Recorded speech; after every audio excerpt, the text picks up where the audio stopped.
can't go on like I did a year ago. Like a year ago, I didn't know what was gonna happen. I was laid off, you know. I didn't know if I'd ever work at my job again. So I went on because when I did what I did then, I didn't have to work tomorrow, but I do have to work tomorrow today. But so I don't have the time to go on and on. And I have to remind myself that I'm trying to condense. I'm trying to remind myself because I need the reminder because everything is so beautiful. Everything is so beautiful.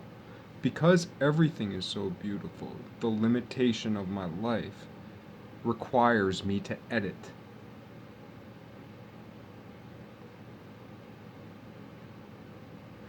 So I'm just trying to remind myself that when I'm telling the story, tell the story. And that when I'm doing the math, do the math. And I'm also reminding myself that it's been a long year of stories and math, if you can call it that, lines and numbers, mostly wrong. But from my perspective, a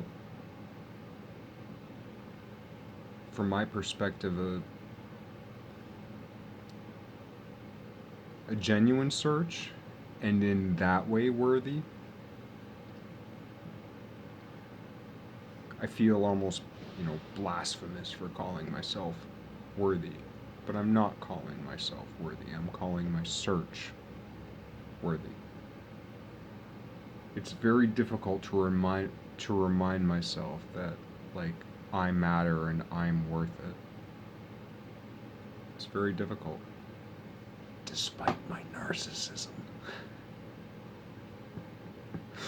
Which is a paradox of cosmological proportions, you know. Speaking of,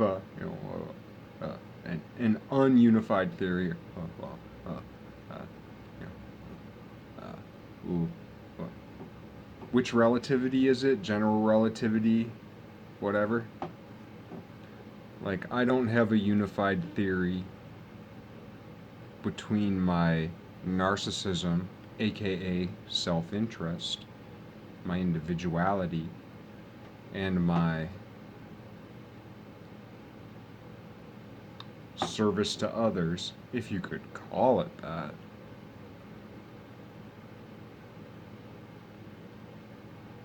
Anyway, but what I've neglected between the story and the shapes is this.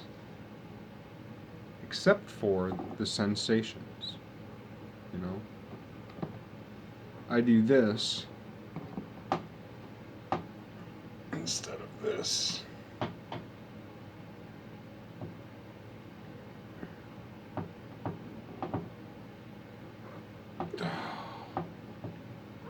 I have a wicked pain that I've not, in a part, I'm almost a little bit relieved that it's in a part of my body that I've not had a serious pain in before.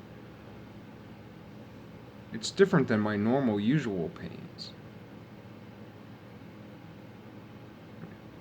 Maybe that means the pain is spiraling. I don't know. It could be a good thing. It could mean I'm gonna die. Well,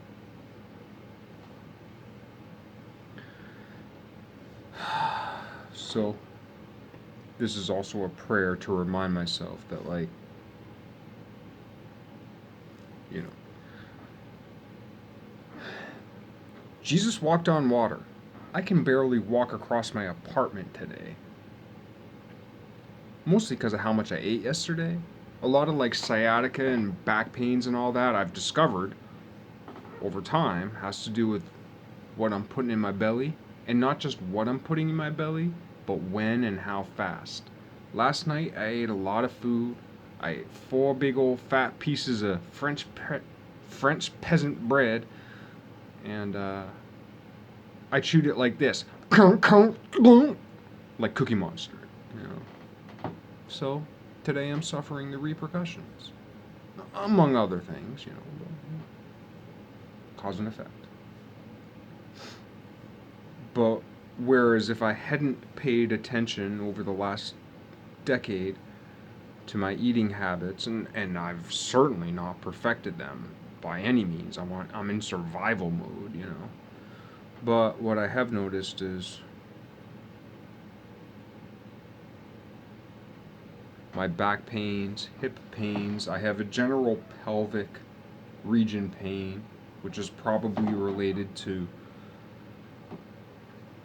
my chakras. And it's interesting that there are 7 chakras. And I can't remember, does it go 1 to 7 or does it go 1 to 7?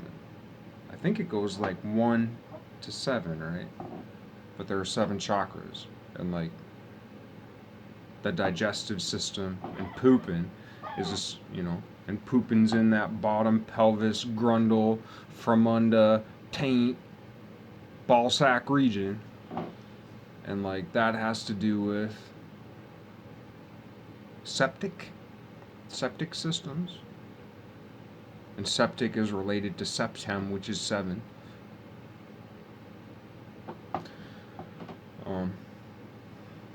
Interesting enough, right?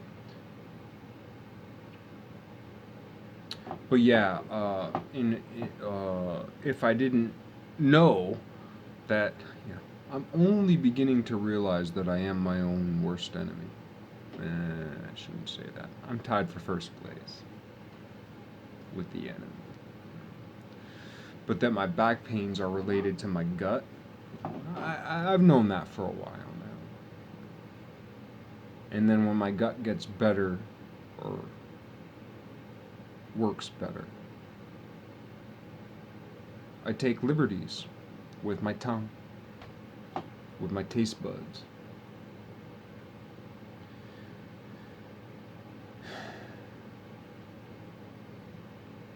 Shit goes awry. Anyway, that's not at all what I was going to talk about today. What I'm going to talk about today is that I mentioned before that I had a couple hours of content that got deleted and it had to do with privacy protocol, but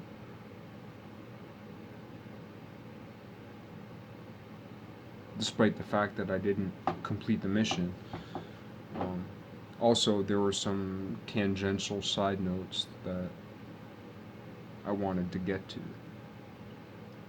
that I didn't get to.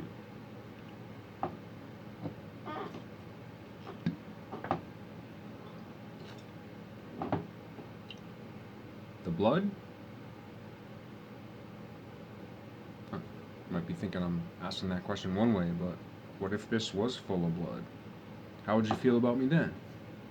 How would you feel about yourself? But it's not. It's grape juice.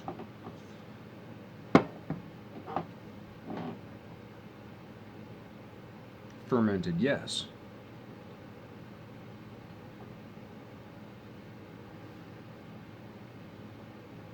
Yeah, so I think I'm confusing my last several videos. So maybe I did touch on this, but over the next long while, I might be referring to things that I didn't do that I did do, and I also might refer to things that I did do that I didn't do. So bear with me. I have a horrible memory. Also,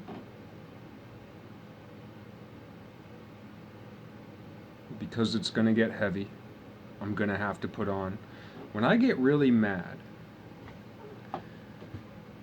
and that's one of the things I've been struggling with over the last several years, and counterintuitively it's what I've been struggling with since I've met and come in contact with, call them what you want, the living apostles, the living magi, whatever. I don't, man, I know I sound crazy saying it, but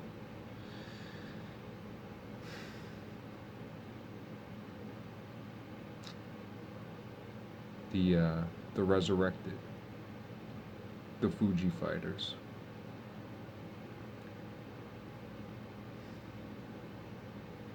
the leprechauns, the magi. Sorry. It didn't make me feel good meeting these people. It made me feel very, very bad.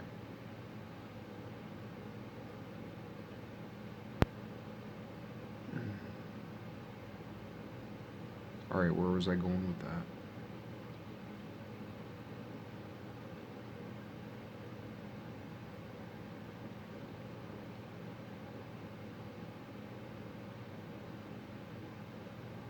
I don't know. I'll just leave it. But anyway, things are going to get a little heavy. So, oh yeah, this is where I was going with that. It made me feel really mad. I felt like, I felt like those who were in the know could have come to me sooner and told me more truth sooner.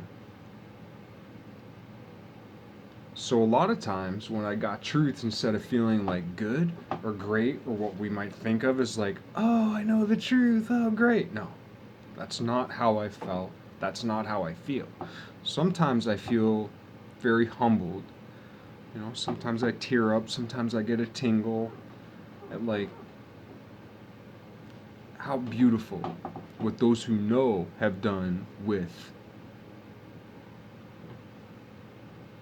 the unknown, that which is, the unknown, the I am. Those who are in the know have done with the unknown by me.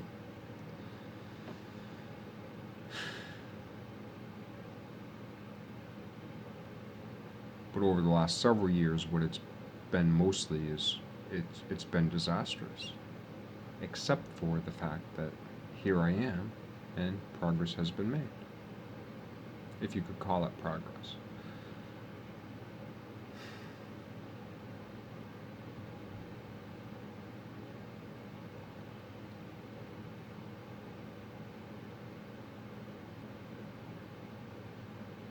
When I get mad, I get what I call it a mad helmet,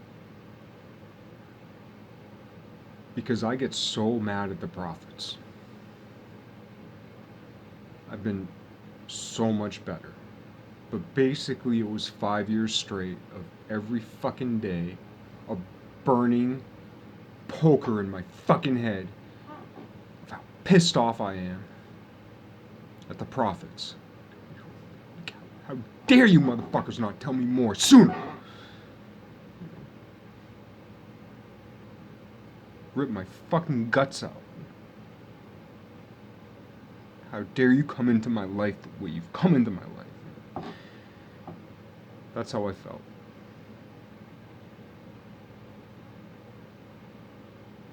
Trying to see the bigger picture.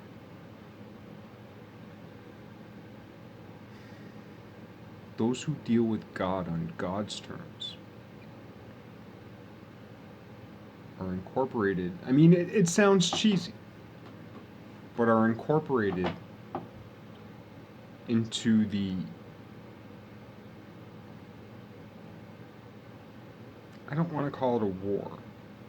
Certainly an interplay. It's an interplay that wars, an inevitable interplay that wars, though the interplay is inevitable. The war we're engaged in is not inevitable. A kind of war may always be inevitable. But that which is called the circle of life, that which is called the circle of life, which ought be and is a spiral of life, is the war that the interplay is engaged in and that we are to defeat.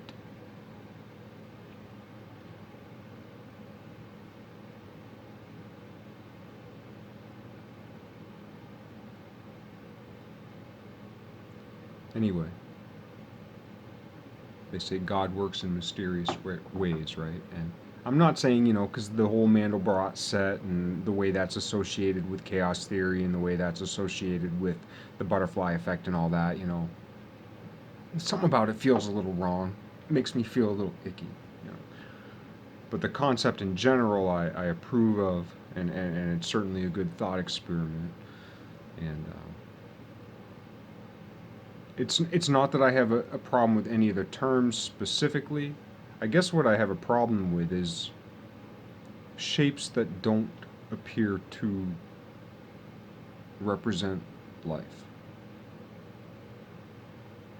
including dreams. Anyway, and more than that.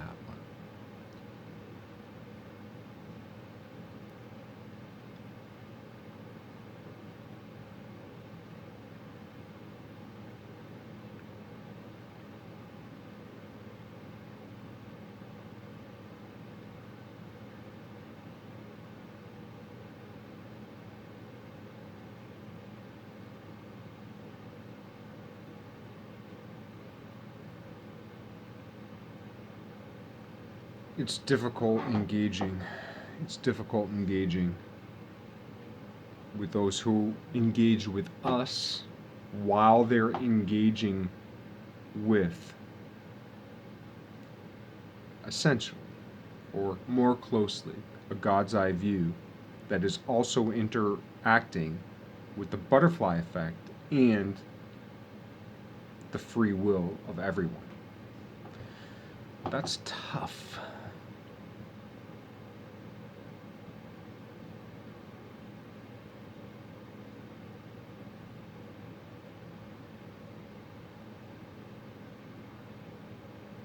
Those who cannot violate free will but persuade it.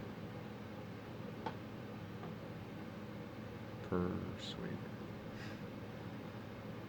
Thank you. Anyway, so sometimes when I would rage, if I rage all day and my ragings are monstrous inside, they're not on the outside. They might look like this. I mean, I really do get that way. I have a sense of humor about it when I'm not in that. I have a sense of humor about it, and I can kind of like imitate it. And I mean, it's bad. I just walk right by people. I just look at people with hatred. It's bad.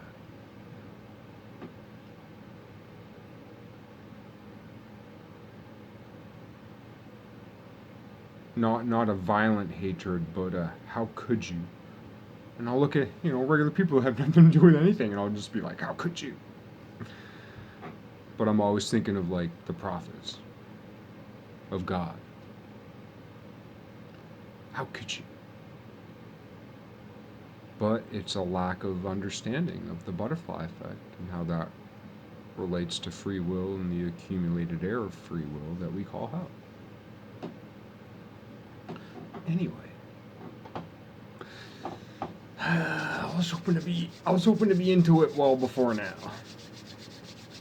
But maybe that's good, because maybe it's already turned some people off and it's going to get heavy. But it's also going to get like super simple and super real. Or at least that's the hope. That was the intent. Anyway, after a day of being mad, like a whole day of being furious, I get this thing, and it's happened enough over the last, well, I say 5 years, whatever. 6, 7 years, like. I get what I call a mad helmet, where it's like nothing's happened to me. It's just I've been raging inside myself all day. And then when I come home, and a lot of times it is with the instigation of the prophets. They're around. And once you're keen on knowing that, they don't got to do very much. Couple little Pavlovian bells, and once you start hearing more things and listening to more things and paying attention to more things, a Pavlovian bell can be. Did you hear that? That can be a Pavlovian bell.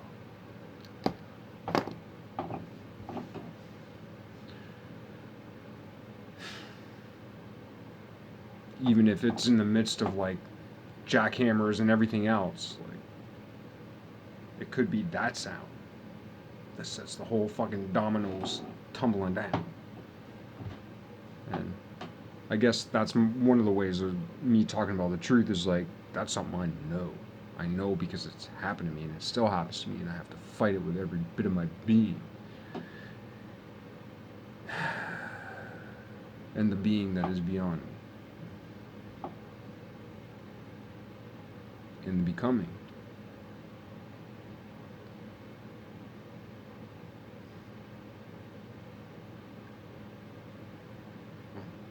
Anyway. Yeah, I get what I call a mad helmet at the end of the day if I'm raging like that all day or for a couple days, few days. I get a mad helmet and when I come home it's like I'm cross-eyed. I get that way sometimes in other ways, but sometimes I get cross-eyed without what I call the mad helmet, without the mad helmet. The mad helmet is like you can feel it. It feels like it doesn't feel like lactic acid buildup like when you work out. It doesn't. I'm trying to think of a sufficient metaphor for how the mad helmet feels. It feels almost. It feels a little bit like Novocaine or yeah. It feels a little bit like when you if you've ever used that they have that tooth like Novocaine stuff for babies that you squirt on and makes your gums numb. It kind of feels like that in the head, but also just slightly swollen and mostly up here. It's different than like the stress headache that can come out back here. It's different than a migraine. It's something else. It's like I don't know if it's like that after effect of adrenaline or like adrenochrome or I don't know what it is, but I call it the mad helmet. But it's after I'm mad, and it's just like this.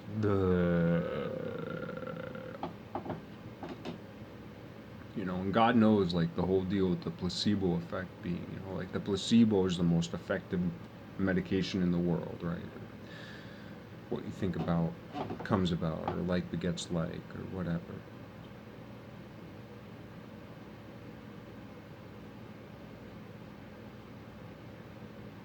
And that's why people can't handle the truth. That's why I've not been able to handle the truth, except for I've handled it enough that I'm still here. And so have you. Congratulations. Here we are. That's good. It is good. Like, that's not even a joke. That's good. But it's also good.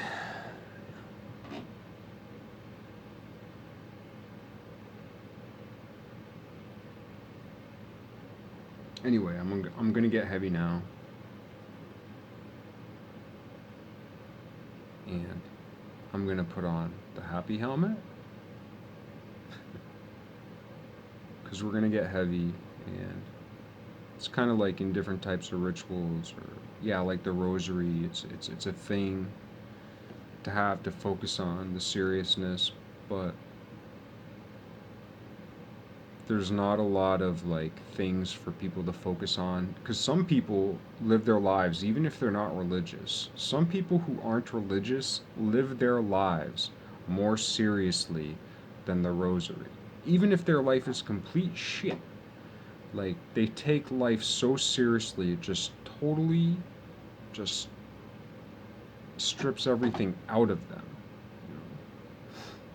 And it's like people like me, for whom, at least in the past in my life, the rosary has had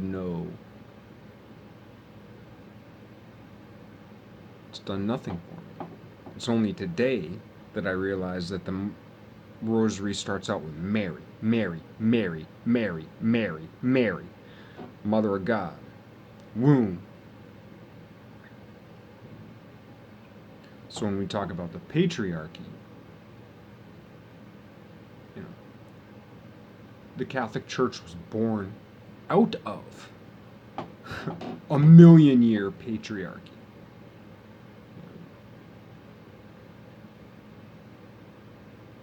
And in one of its most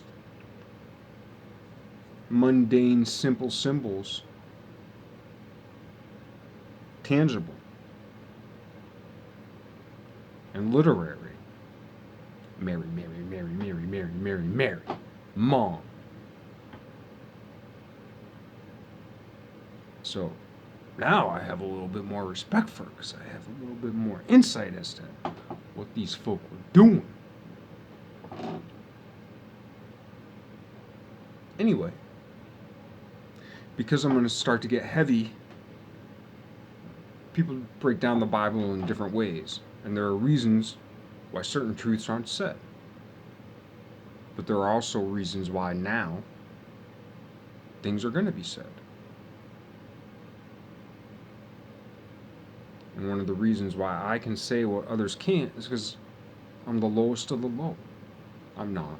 I'm really actually about in the middle of things, which makes me fucking sad as shit because I know how much fucking horrible, just basic, total, complete shit I feel like every day. And knowing that that's the middle of things, I'm in the middle of things, and I feel this fucking bad.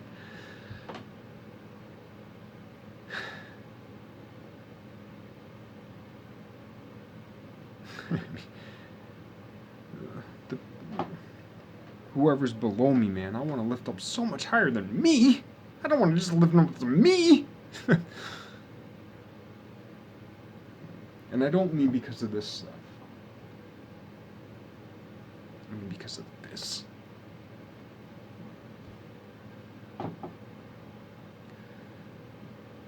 But even in this dark Jeff, a light shines. Right? Not just right. Yes! Anyway,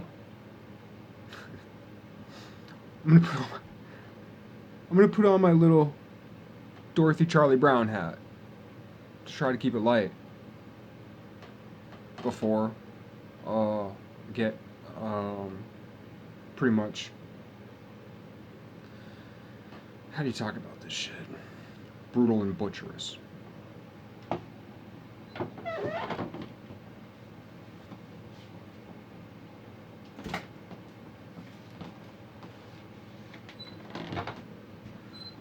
Alright.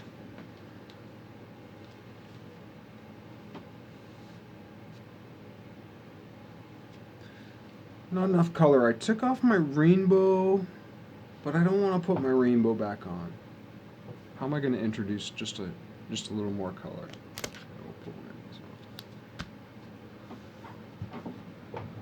All right.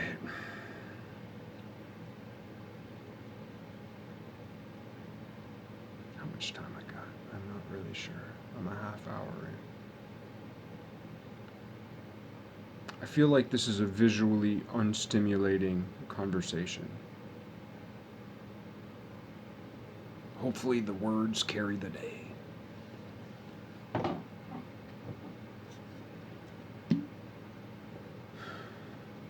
Aesthetics do matter.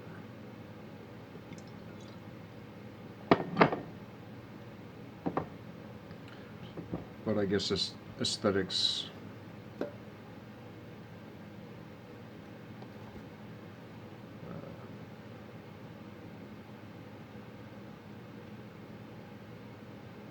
are not the subject of any single discipline.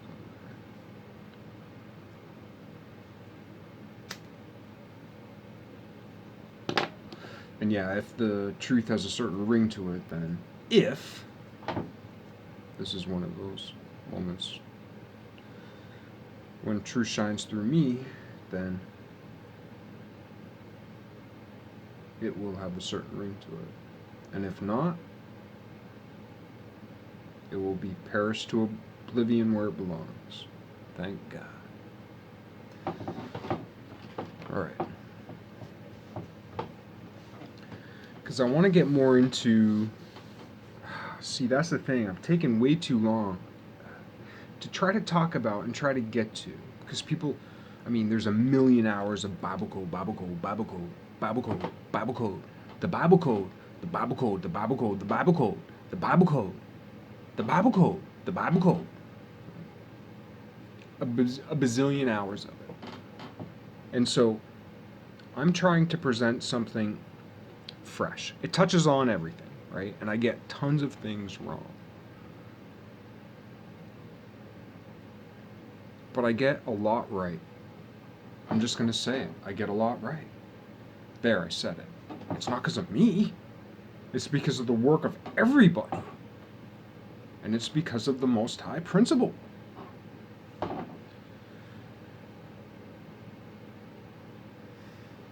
And because I'm willing, or accessible, or able, or chosen to be this role, I do it. Hidden enough in my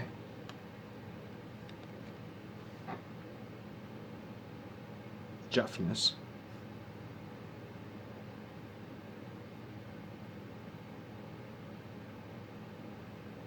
that I can keep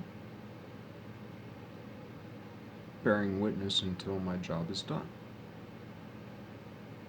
Or whatever scale that may be. Big or small. Pretty small now. Maybe it'll stay small.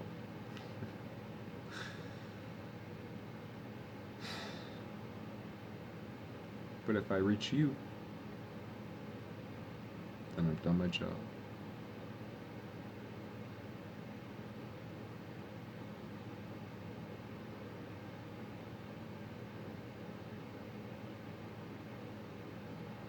Right? The butchery, the murderousness of the world.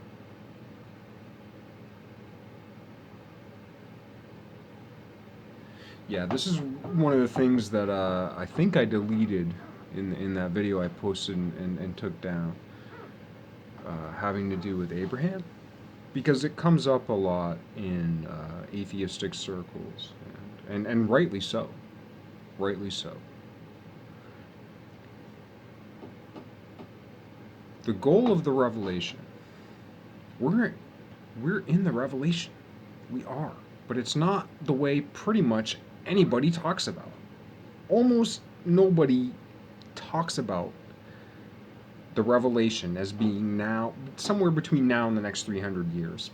But because of the way time is harmonizing it, I don't know, 2045 keeps coming up, but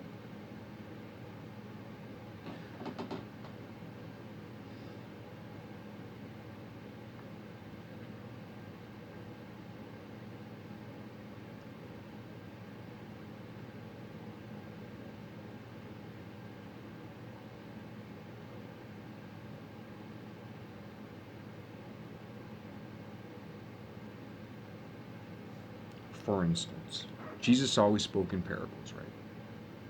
What we're looking to do is, it's not, they're looking for the Langlands or Langlands something project in math, unifying all math. They're looking for the unified theory of physics, right? Eric Weinstein just came out with the unified, well, with geometric unity as a potential framework for considering a unified theory. Fermilab just came out with an experiment that may have identified a fifth force, right? Of course, with Eric Weinstein, the whole idea, like, even if you don't know shit about geometric unity, the name alone, sometimes a title, people haven't been talking about the title. Right?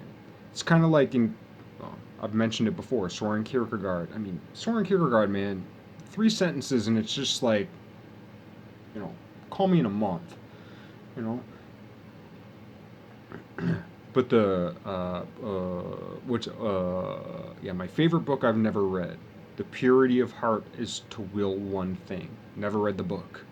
I read a little bit of, what was this, Suffering in, the Suffering Unto Death, or Sickness Unto Death, right? I mean, and then I just had to put it down because I felt sick to death, right? Congratulations, mission accomplished. I've listened to a lot of the audiobook on anxiety. It's just like, pow, pow, pow, pow, pow. It's like philosophical machetes. Soren Kierkegaard's pretty much, I mean, Soren Kierkegaard's pretty much like philosophy. I can't think of anyone else who is philosophy theology. Theology philosophy. I just can't think of anyone who is that much of that.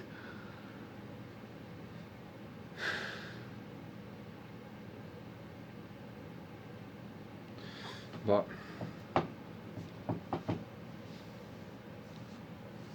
alright, I still haven't got there at all. Just gonna wipe all that shit aside. Back in the day, like a long time ago, man. Like human sacrifice, cannibalism, ritualistic cannibalism, whether it was in the Americas, Columbus came across it, Vespucci came across it, maybe. It depends if you consider his letters back home forgeries or not. Some people do, some people don't.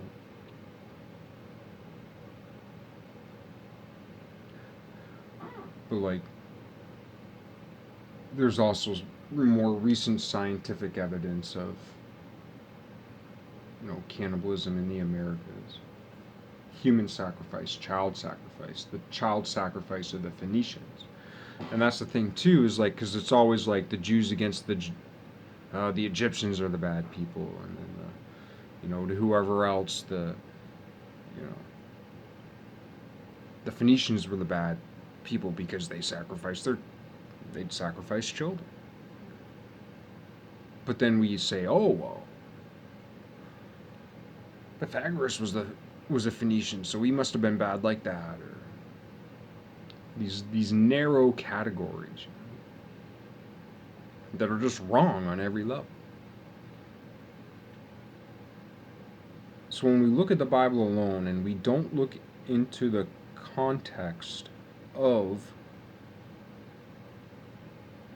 the Old Testament world in the greater, like between like the Mediterranean, the Black Sea, the Arabian Sea, the Arabian Peninsula, Turkey, Iran, Iraq, Northern Africa.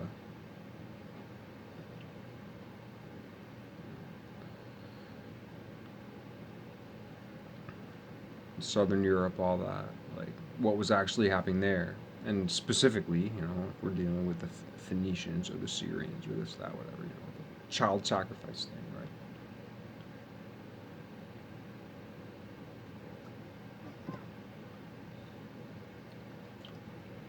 right? Never mind animal sacrifice, which we know is prevalent. But that also comes into officially. So things are going to get kind of really dark, maybe if I have enough time on my phone. I don't know how dark I'll make them, but it'll get a little dark and real.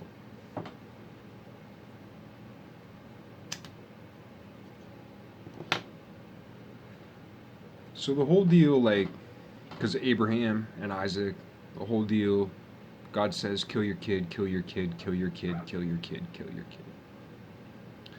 And there's a lot of criticism against that. And there's a lot of, there's some talk, well, among some circles about like Julian Jaynes and bicameralism and the bicameral mind. Just the whole idea of like hearing voices, right? And how that came about and how that comes about.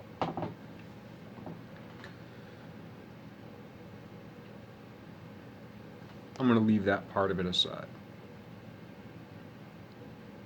Though, within certain, there are a lot of different disciplines, scholastic disciplines, never mind religious ones or philosophical ones or theurgic ones.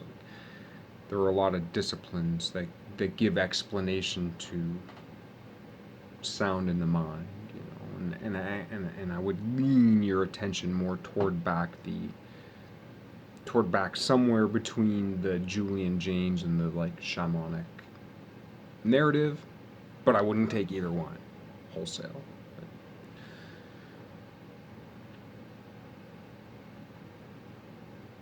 One of the things that I've not heard talked about that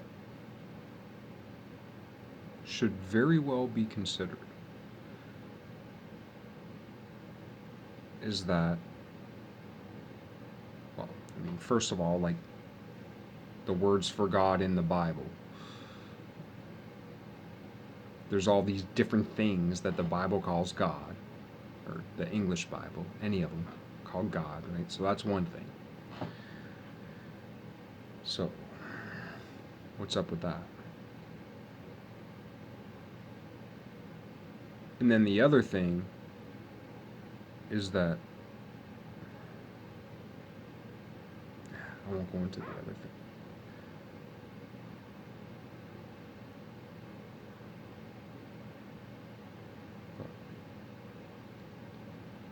It was a practice.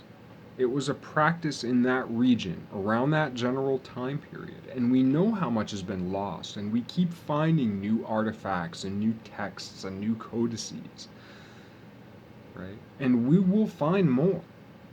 The funny thing is those missing years, especially like the first 300 years AD, ADE, and then those second 500 years, those 800 first years of ADE, shit's gonna be found. And it's gonna connect the dots the way the dots have already been connected.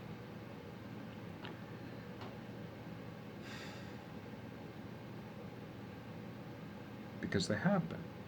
You just have to look. And it takes a long fucking time. These days. Someday it'll be quick. It's already quicker.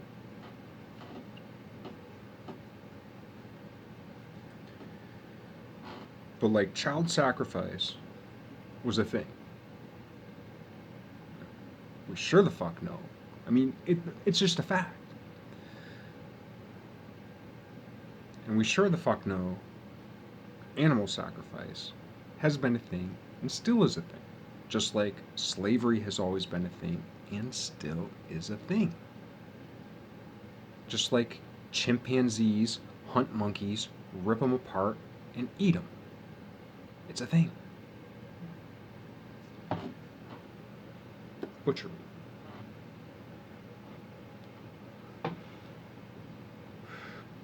But one of the things that I've not heard discussed about Abraham, and even if the greatest biblical scholar, priests, prophets know that what I'm going to say is true, like they can't say it because they're in the road, you know. They're just trying to make people feel better, alleviate the suffering in the world. And talking about the truth makes people fucking suffer. Because it hurts to think about. It hurts to think about the murderous butchery of the world. It hurts. How do I know? Because I think about it. I'm fucking crippled. In a sense, metaphorically. Thank God for the ways that I'm not. At least I can say this now. And I hope and pray I can find better ways to say it. And if you think I'm naive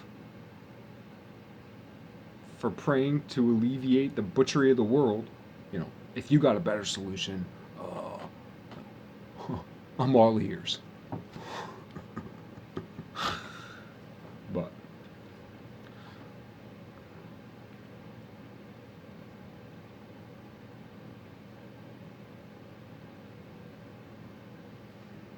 even if Abraham, even if he came up in a society that was only animal sacrificial, and I contend, animal sacrifice was an advancement above human sacrifice. Human adult sacrifice, in a sense, was an advancement above child sacrifice. It's less worse.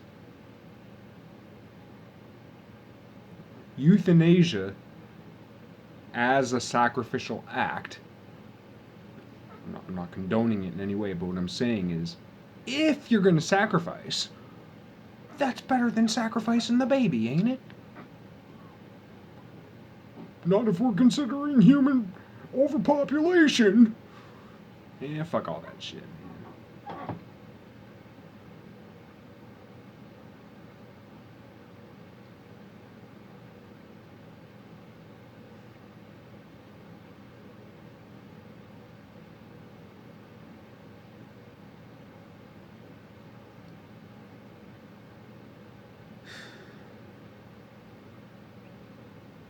Growing up in an environment that is particularly harsh, that is particularly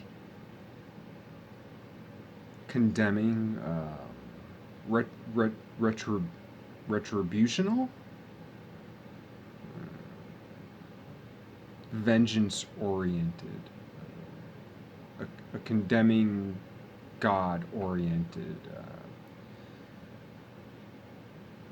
sacrificing, placing, using a priest to place sin upon someone else for your sin, sacrificing them to take the sin away.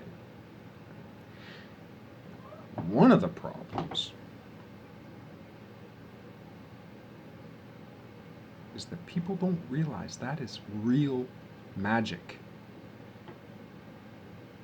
That is real teaching, magi, magister, magic, teacher, rabbi.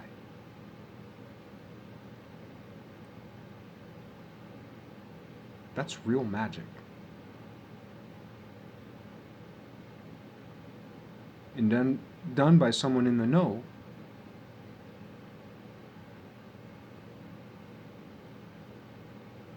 it really does, in a sense, carry away your sin. As it so happens, it doesn't.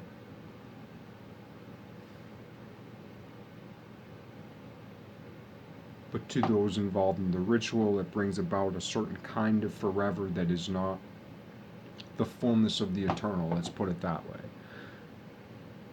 I've talked about it before, maybe I'll talk more about it later some other time.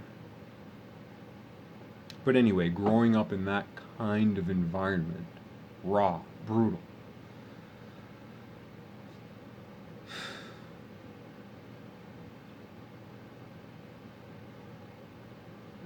that might not be in the text of the Bible specifically and exactly. But that's the overall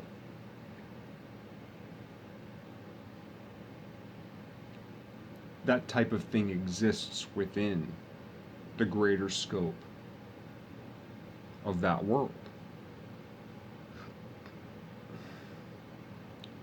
So if we are to simply think of like a schizophrenic fool hearing a voice of God saying, kill your kid, goes up to kill his kid, and then God says, no! Right. And I pretty much hate the normal way of talking about it. It's like, he was so obedient to God that he was going to do it. He was going to do it. And that's like one of the reasons that people lift Abraham, lift him up, right? Because he was so faithful to God, he was going to go do it. No. He was so faithful to God that when the false God told him to do it, he said no. It's unfortunate that it took him right up to that point to get there.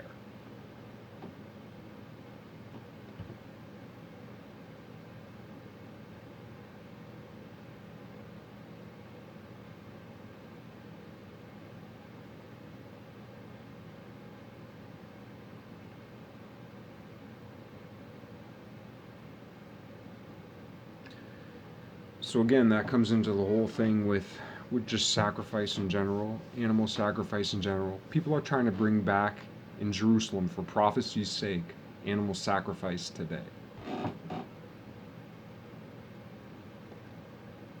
If you're involved in animal sacrifice, you will not be glad at the outcome.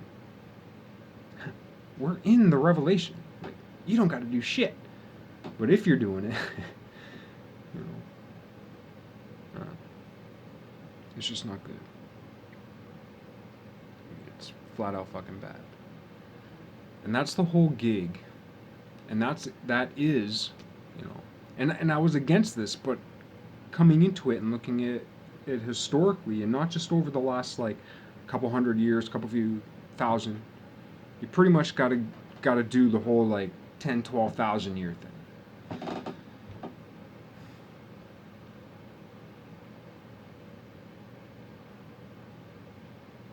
And like what that represented and why. This is the genius, because that's the thing too about the person and the story. Oh, well, is it a great mythology? Is it a great,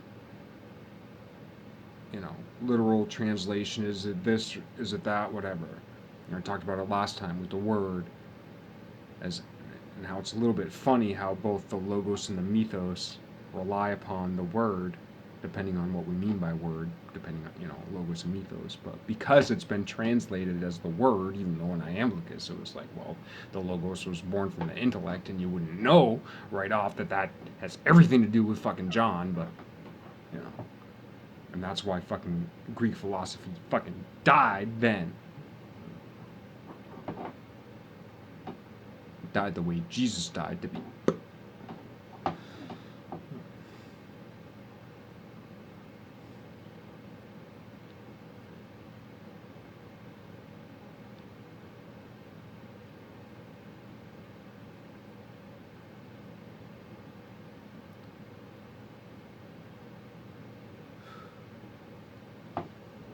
But no matter how you slice it, no matter how you slice that bread, it was bread.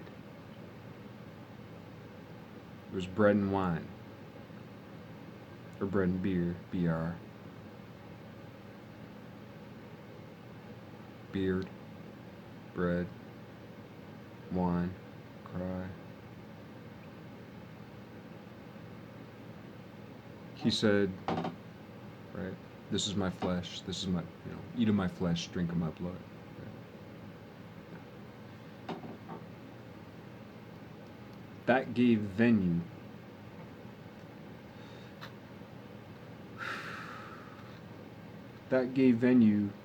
for those who worship darkness, whether they know it or not. You know, I mean, I'm still worshiping darkness, obviously, right? But I'm seeking the light. Doesn't make me better than anybody.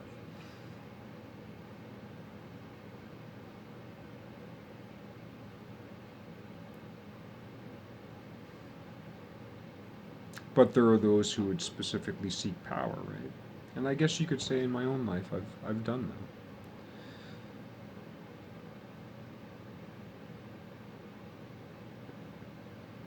that. So I know a little bit about it.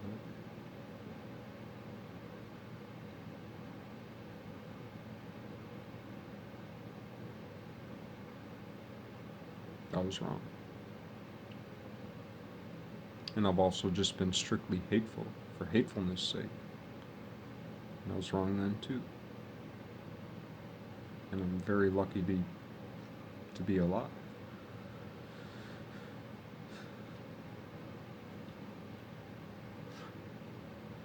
If you could call it luck. But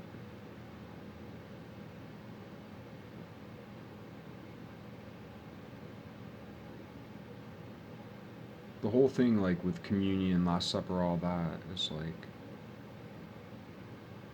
one of the biggest, most magical, most real things about that sacrament, about that story, about that history, about that truth that has had effect over time and has grown very slowly to this day, in totality, very slowly, even though the church has spread the truth of that living symbol is only yet beginning to come above the surface. When it does, it will change the world. It will. And that's why this is the revelation. Because people always also talk about, like, oh, what's this mean? What's that mean? And people talk to priests and they talk to, this person, this biblical scholar, that biblical scholar. The revelation is when all will be revealed. Not enough people say, I don't know. I'm talking about things I know that no one else is talking about. Or I shouldn't say that, but like not so many folk are talking about. And that's why I'm saying shit about that I know about. But I'll be the first to say, I don't know what the fuck's gonna happen. I just know shit's happening. Certainly in my life, but kind of objectively as I look around, it's like, yeah, it's kind of happening. Even though my street's pretty much the same fucking day to day for the last fucking 15 years. Ain't nothing changed. Yet, everything has changed in me, and it seems as though just about everything's changed in the world, especially in the middle of fucking COVID-19.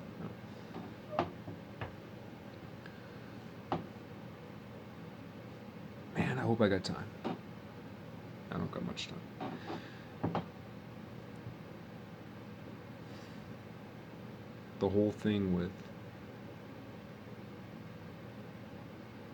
like, the bread, the wine. This is my body. This is my blood. It meant one thing for the last 2,000 years. Now it means something different. What does it mean now? Because now is the revelation.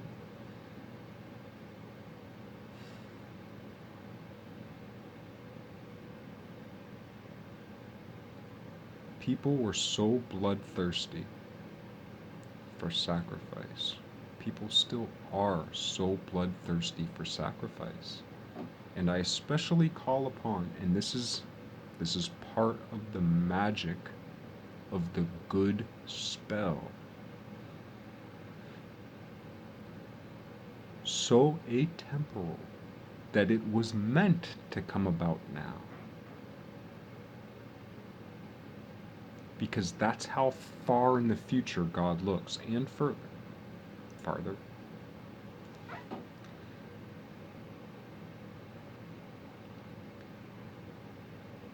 The world then was so bloodthirsty and had been, and still is so bloodthirsty, that it required flesh, animal, blood, human sacrifices.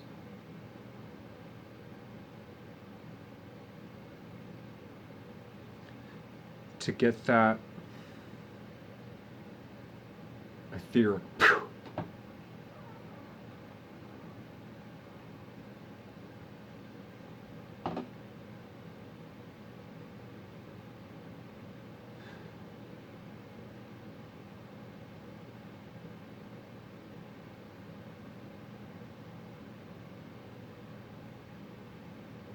and I just felt it right now just thinking about it.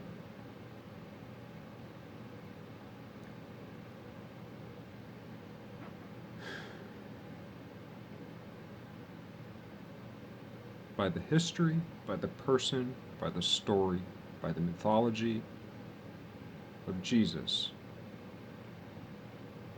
that for those who require sacrifice, which is pretty much fucking everybody.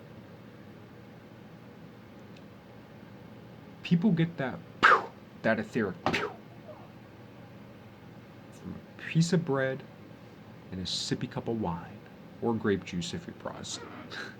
A little bit of Wonder Bread, a little bit of grape juice, and some people get that sacrifice.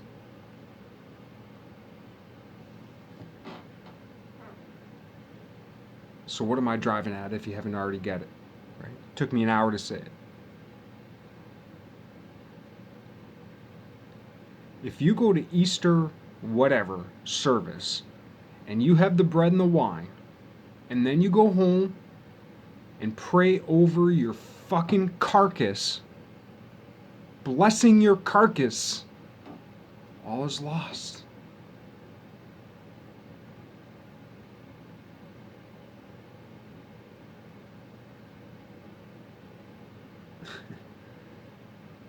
It's not a condemnation, it's not a judgment. I'm not telling you you're wrong. I'm saying that is the symbology of the revelation.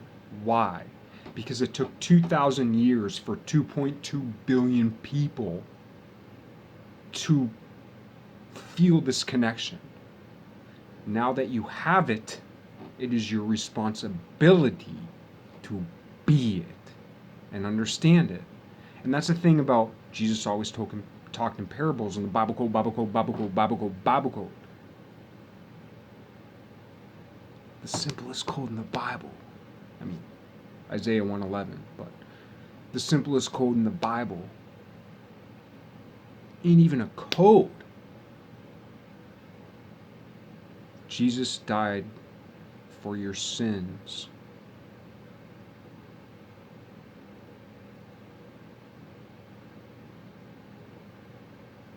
Not so that you could go straight to fucking heaven, but so that you would stop sacrificing animals in order to go straight to heaven.